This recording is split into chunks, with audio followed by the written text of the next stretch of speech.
Volviendo a los ejemplos, podemos mencionar el pago por consignación. En este sentido, el Código Civil y Comercial regula el pago por consignación en los siguientes artículos: 904, 905, 906 y finalmente en el 910 la procedencia y el trámite. Casos en que procede. El pago por consignación procede cuando el acreedor fue constituido en mora, existe incertidumbre sobre la persona del acreedor o el deudor no puede realizar un pago seguro y válido por causa que no le es imputable. Los requisitos está sujeto a los mismos requisitos del pago. Con respecto a la forma, el pago por consignación se rige por las siguientes reglas. A. Si la prestación consiste en una suma de dinero, se requiere su depósito a la orden del juez interviniente, en el banco que dispongan las normas procesales. B. Si se debe una cosa indeterminada a elección del acreedor y éste es moroso en practicar la elección, una vez vencido el término del emplazamiento judicial hecho el acreedor, el juez autoriza al deudor a realizarla. Y C. Si las cosas debidas no pueden ser conservadas o su custodia origina gastos excesivos, el juez puede autorizar la venta en subasta y ordenar el depósito del precio que se obtenga. Con respecto a la procedencia y trámite, sin perjuicio de las disposiciones del parágrafo 1, el deudor de una suma de dinero puede optar por el trámite de consignación extrajudicial. A tal fin debe depositar la suma deudada ante un escribano de registro a nombre y a disposición del acreedor, cumpliendo los siguientes recaudos. A. Notificar previamente al acreedor en forma fehaciente del día, la hora y el lugar en que será efectuado el depósito. Y B. Efectuar el depósito de la suma debida con más los intereses devengados hasta el día del depósito, y este depósito debe ser notificado fehacientemente al acreedor por el escribano dentro de las 48 horas hábiles de realizado. Si es imposible practicar la notificación, el deudor debe consignar judicialmente. Es importante destacar en este sentido que el trámite de la consignación extrajudicial es una novedad, es un instituto incorporado por el Código Civil y Comercial y resulta de gran practicidad para evitar la litigiosidad de algunos pagos por consignación que se pueden realizar de una manera más rápida y más eficiente para el que quiera hacerlo. Pero es importante también tener en cuenta que se debe conocer cuál es el domicilio del acreedor, porque de lo contrario se deberá consignar judicialmente. Dicho esto, podemos nombrar un ejemplo.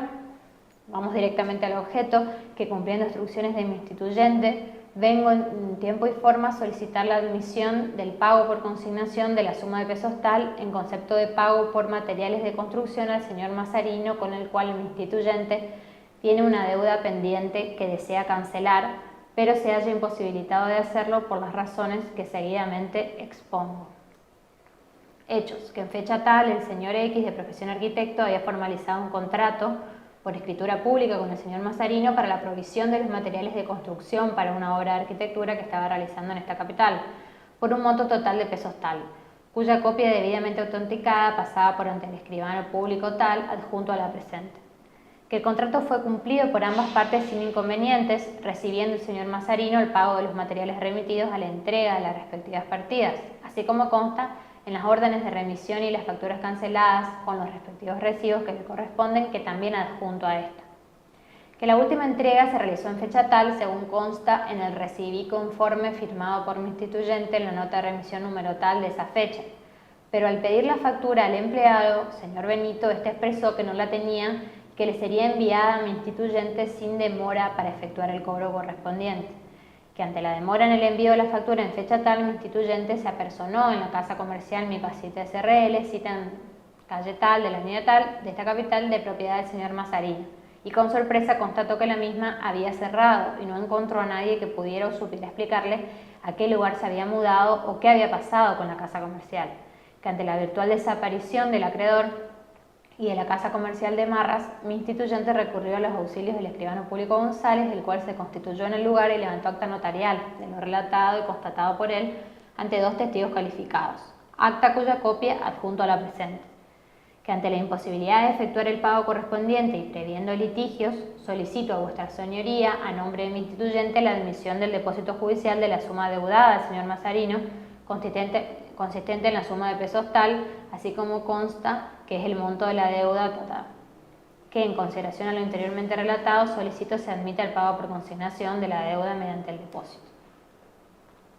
Pruebas documentales, contrato de suministro de materiales, órdenes de remisión, facturas, recibos, nota de remisión, acta notarial. Hasta ahí el ejemplo de pago por consignación. Continuando con otro ejemplo muy utilizado y que tiene bastantes aristas en cuanto a los daños, es la demanda de daños y perjuicios por accidente de tránsito. Antes de comenzar con respecto a la responsabilidad, traigo a colación el artículo 1757 del Código Civil y Comercial, que establece el hecho de las cosas y actividades riesgosas. Toda persona responde por el daño causado por el riesgo o vicio de las cosas o de las actividades que sean riesgosas o peligrosas por su naturaleza, por los medios empleados o por las circunstancias de su realización. La responsabilidad es objetiva, no son eximentes la autorización administrativa para el uso de la cosa o la realización de la actividad, ni el cumplimiento de las técnicas de prevención. Se debe probar el hecho, el contacto producido por la cosa riesgosa, la legitimación, el daño, la relación causal para determinar qué consecuencias son reparables y el monto. Cuando el actor invoca un daño patrimonial, debe probar no solo la existencia y el contenido material del daño, sino también su valor, es decir, el alcance económico de la pérdida sufrida, daño emergente o de la ganancia dejada de percibir, lucro cesante. Entonces, para repasar, en el caso de una demanda de daños y perjuicios por accidente de tránsito, el artículo relativo a la responsabilidad será el 1757 del Código Civil y Comercial. La responsabilidad en este caso es objetiva y entonces lo que se tiene que probar es el hecho, en el sentido del contacto producido por el automóvil o por la motocicleta, por ejemplo, con la persona que ha sufrido los daños o bien con la otra cosa que ha sido dañada, la legitimación del actor para pedir lo que pide y del demandado para ser quien debe abonarlo, el daño en sí mismo, la relación causal, que es en definitiva para determinar qué consecuencias dañosas serán reparables y el monto de aquellas. Con respecto al daño patrimonial, es importante probar tanto la existencia y el contenido material como también su valor, y será diferente si se trata de daño emergente, que es el alcance económico de la pérdida sufrida en sí misma, o la ganancia dejada de percibir, que es el lucro cesante. Pero eso lo vamos a ver a continuación. Entonces, sentado este principio general, vamos a ir, por ejemplo, al caso de accidente de tránsito sin lesiones. Lo que habrá que reparar en todo caso ahí va a ser el rodado, sea el automóvil o la motocicleta. Es la pretensión enderezada a requerir el reintegro del dinero abonado o necesario, es decir, si ya ha sido abonado o será reparado con posterioridad, para hacer frente a los arreglos de los daños del vehículo sufridos en el accidente, el perjuicio concreto. Es decir, el valor de las reparaciones para poner el vehículo en las condiciones en que se encontraba antes del accidente. Este rubro puede ser pedido no solo por el titular registral del rodado, sino también por el usuario o el usufructuario. Otro rubro es la privación de uso. Esta partida indemnizatoria consiste en los perjuicios que causa durante el lapso de los arreglos, el tiempo necesario y razonable, la indisponibilidad de un vehículo destinado al uso particular, puesto que el damnificado lógicamente se ve privado de su uso, debiendo, además de la incomodidad que ello implica, recurrir en su reemplazo a otros medios de transporte.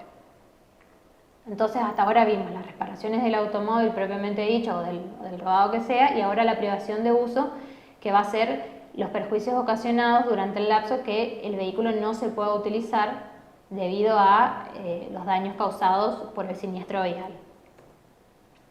Ahora la desvalorización venal.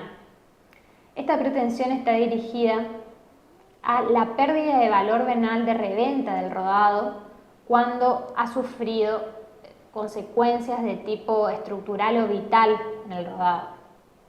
Este rubro solo va a poder ser acogido para el propietario o el poseedor del automóvil, que es quien realmente sufre el perjuicio, no al mero tenedor o usuario acreditado debidamente.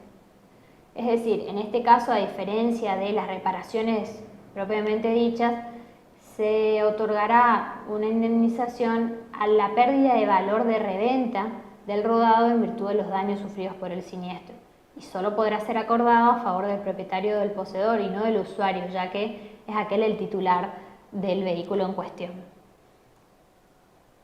El lucro cesante es la ganancia de la que fue privado el damnificado por el acto ilícito, es decir, la pérdida de un beneficio económico derivado del accidente de tránsito, que se configura por la indisponibilidad del vehículo para la específica función de generar lucro, a la cual está destinado durante el lapso de reparación de de realización de las reparaciones, por ejemplo, los taxis, los remises, etc.